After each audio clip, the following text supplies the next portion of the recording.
And welcome back. This is your man Warrior, and this is an exciting video. This is for the newest update that will be coming out very soon. It is a pre-build view. What that means is this is a pre-build, means it's things to come, and I get to have early access to showcase it in this pre-build development. For today, I was given 4 of the quality of life updates that are coming down the pipeline probably in the next week. So I'm super excited to showcase them. Each one of us YouTubers that are in the program got a different section. So I'm going to go ahead and get started. Number 1. Improved home button. So when we used to go places such as the guild store or the guild area, and you wanted to go into top guilds or manage, when you clicked on it in the top right, you would have noticed there was a home button. And if you clicked on that, it would take you all the way back to the main Cantina screen. Now, the little white plus you see on the top right is going to take you just one step back, which makes the most sense, right? Or then you want to go into manage. So you click on here, and again, that white plus symbol, you can click on that and it takes you back. Now, I know they're going to be changing the white symbol, the white plus symbol, for an icon that represents the previous screen. I don't know what those icons will look like yet. Again, this is a pre-build, but this is exciting. Now the home buttons that's on the top right will step you back out of where you're going into it, so that way you can actually have a little bit more semblance of transferring when you're going from section to section. So that's the first, the improved home button. I like how it takes you back and forth. The second is going to be under allies. So we're going to go to allies. Now, I only have a couple allies in this because this is, again, the pre-build. So this is only a few people that are in here who are doing part of the pre-build. Now, if you look at this screen right here, there's 2 new things they've added for quality of life. One is it didn't used to show what guild the characters were from, or the people you were friended with were from. It now shows the current guild that they are from. Now, it says no guild on these 2, but they are currently in my guild. I think that that's an issue with the pre-build, and they're, like I said, kind of like that home button was a plus. It will eventually be in a working status, but the guilds are nice that they're adding that. And then if you notice to the right, there is now what's called last activity. It shows the very last time that these individuals were logged in and played. Now, what's cool about that is if you have some allies and they decide to quit the game for whatever reason, you can now see their inactivity and get rid of them to free up new slots for other allies. Or if you switch teams and you're one of those people who want to stick with your team, you want to dump all your old allies and go with your new team and have your whole team as your ally list, you can now see the guild so you know who they're with and how active they are on the right. This is really, really nice quality of life feature. It just gives you a nicer opportunity. Now, there's one other feature within here I want to show you. Let's click on the character by just touching on it, and it's going to launch right where it shows your team. It used to showcase this splash page, and that's it. Now look at the squad arena. There's an arrow on the left and the right. This is something that is a quality of life issue that they should have put on here but hadn't, and that's coming out. If you press the arrow, it shows their ship's fleet. So when you're in ships and you go to look at one of your competitors, it's not going to show you their arena rank. It's going to actually show you their fleet rank with their fleet. This is a toggle button that is really nice to be able to see both what they're using in ships as their top 5 and what they're using in arena back and forth. So those left and right buttons are new. That is not something that was there the last activity when they were last on, as well as showing the guild that they are in. So that's the second quality of life as far as the allies go.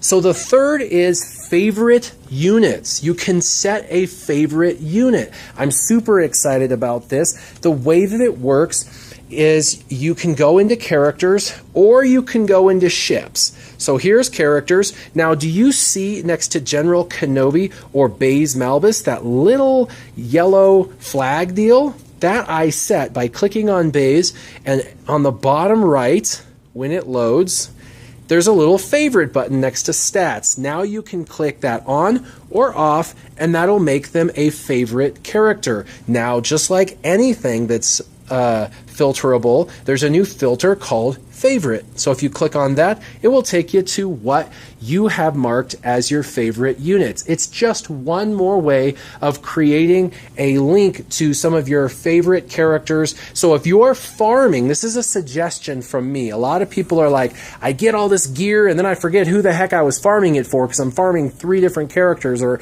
I was trying to do Death Trooper and and Sith Trooper and I can't remember who needed the Carbantes. Now you can mark with a favorite mark who you're farming actively for gear. And then you can go into this favorites tab and make sure that you're solely focused on gearing those characters that are marked. There are so many more uses than what I'm suggesting now. This is just a very awesome quality of life ability. I'm also going to showcase it in ships. So if, for example, you have a specific ship that you're trying to level up, you can actually mark them with favorites. Let's say my Umbaran Starfighter, I want to mark because I want to get him to level 85, and I want to keep using my credits and my training bots for him. I mark him as my favorite, like I just did. Then I can go into favorites, and it will show all my favorite ships. Now you can see a couple of these I'm developing, such as Umbaran, Scimitar, Kylo Ren's, TIE Reaper, that, so on and so forth. So then I can see who am I putting these training bots into, or who can I avoid. And if you see someone like, okay, Bistan's U-Wing is done now, you just come in and toggle it off and go back, and now it's no longer present. So these favorite tabs are really, really cool because you can use them in ships or in the character section. And it's just created, like I said, a new filter for you. Now the last I'm going to show you is another really, really cool feature, and I don't know why this hasn't been available since the beginning, but I'm glad it's a quality of life issue that I get to discuss. And that is immediate purchases. Anywhere that you're going to attempt to spend credits or those shipbuilding materials, the option's now available. So let's try it in characters and show you. Let me pick a character such as Leia, because I know she's not level 85. So I'm going to pick her, and I'm going to go ahead and try to level her up to level 85. Now, if you look at my credits, I don't have enough credits to take her to level 85. So when I hit train, of course, this is another quality of life that I'm showing here, and I apologize, I'm not going to explain this. Another YouTuber is going to explain it, but let's pretend we want to raise how much we're training her by. It only allows you to take it to what you have credits-wise, correct? Well, if you can manually add training bots, you can see now that it's going to let you manually add them past your current credit rate, and it says train, and it has how much it costs. Now, if you see my credits to what it's going to cost, I'm short. If I hit the train button, it'll say buy more, I'll hit OK, and instead of taking me into the store where I got to navigate through the store and find the credits and purchase and not know if I have enough and go back and forth, it tells me automatically I need at least 3 packs to buy for $17.85, and I can go ahead and click that, and it will go ahead and purchase that product for me. Now I'm gonna have to add some crystals. Now it's a developer build or a pre-build, so I don't have to actually pay for them, thank goodness. So when you click on it, it'll automatically apply, and it shows you what you got really fast. You hit continue. Now when I hit train, I've got more than enough credits to take her to level 85. Very cool. Let's do this for one of the ships. Again, I just mentioned the Umbaran ship, so let's go in and let's pick that ship if we can get there. And let's say I'm working and I want to level up one of my ships, and I'm working on the Umbaran and I want to get it to level 85. So I raise it up and it says that I can't go any higher. I'm going to go ahead and assign some more of these droids, and it says it needs 1.8 million of these ship credits, and I only have 950,000. So I go ahead and hit enhance, and it says you need to buy more, and it says I need 5,000 crystals to get the currency necessary to purchase this upgrade. I just click on that, and it automatically shows me what I got in those purchases. Okay, so you can see the drop rate of the 135K and the 90K. Most of them are going to be 45K, but there are some 90K in there, so you can see all of that's randomized. And when you hit continue, now you hit enhance, and it's going to go ahead and let you finish up enhancing what you're trying to enhance. So it's nice now, anytime you're short on credits or whatever, if you need to purchase more, it's going to give you an instant capability to purchase that what you're out of. So what do you think about the quality of life? Which one is your favorite? Remember, we have the improved home button where it's like going to guilds, going into manage, and then you want to get just back one space. You hit that top right home button, it takes you back. That improved home button where you can just go back the last route that you went.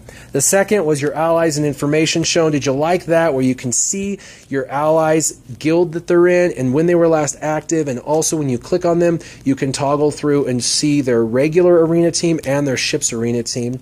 And 3, setting a favorite character or setting a favorite ship. Do you like being able to set and filter favorites? Or is your favorite one the immediate purchases where you're able to go in, pick a character, try to level that character up really, really fast and purchase those additional credits when necessary? So what are your thoughts on all 4 of these quality of life improvements? As always, make sure you guys keep your gaming on. Warrior out.